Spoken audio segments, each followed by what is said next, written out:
নমস্কার বন্ধুরা, আপনারা সবাই কেমন আছেন? আশা করি অনেক ভালো আছেন। চলে এলাম নতুন একটি ভিডিও নিয়ে।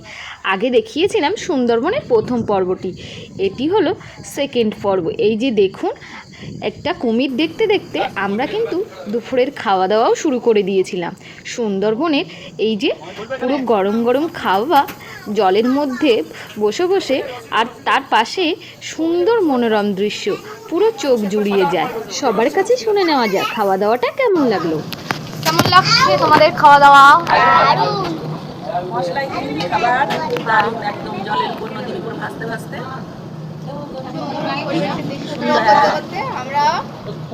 সব থেকে বড় কথা, একদম কোর এরিয়ার মধ্যে ঢুকেছি। দারুণ ফিলিং হচ্ছে। এর আগে আমরা কখনো এখানে আসিনি। আমি এই ক্যালকারি মানুষ কখনো এখানে আসিনি, এই প্রথম এই কোরের মধ্যে। এইরকম খেতে খেতে আমরা কিন্তু যে নেতি দোকানে পরবর্তী স্পটে চলে এসেছিলাম। আমরা কিন্তু আর 5টা ট্যুরিস্ট পার্টির মতো কোনো প্যাকেজের মধ্যে আসিনি। যেহেতু আমাদের বাড়ি এখানে, আমরা যেটা যেটা খাবো সেটাই কিন্তু আমরা নিয়েছিলাম বাজার করে, আর বাইরে থেকে একটা রান্নিও নিয়ে নিয়েছিলাম। এইভাবেই আমাদের সুন্দরবন ভ্রমণ হয়েছিল।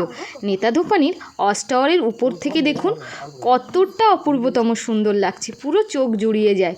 মনে হচ্ছিল এখানে যেন সারা দিনটাই বসে থাকি। যতই এই গাছপালার মধ্যে থাকা যায় না, মনটাও কিন্তু বেশ শান্ত হয়ে যায়। আর এখানের পরিবেশটা ছিল খুবই শান্ত, কারণ এখানে কিন্তু খুবই কম পরিমাণেই বোট যাতায়াত করে। এর পরপরই কিন্তু আমাদের বাড়ি ফেরার পালা, কারণ আস্তে আস্তে সময়টা সন্ধ্যের পথেই এগোচ্ছিল। এই যে এখানে মা বনবিবি ঠাকুর রয়েছেন, যেখানে জঙ্গলের সবাই পুজো দিয়ে, ওনাকে পুজো দিয়েই জঙ্গলের মাছ, কাঁকড়া বা মধু সংগ্রহ করতে গিয়ে থাকেন। এই যে দেখুন, আমরা একে একে ক্লান্ত হয়ে এখন বাড়ি ফেরার পথে এগোচ্ছি। আমাদের এই আজকের দিনটা কিন্তু পরিবারের সাথে অপূর্বতম সুন্দর কেটেছে। এই যে দেখুন, আস্তে আস্তে আমাদের গন্তব্যস্থল যে বোট, আমরা সেখানে যাব।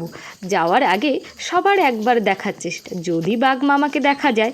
কিন্তু বাঘ মামা তো আর দেখা দেবেন না, তার যখন ইচ্ছা হবে তিনি তখনই বাইরে বেরিয়ে আসবেন। তিনি তো আর আমাদের কথা মতো কখনো বাইরে বেরিয়ে আসবে না।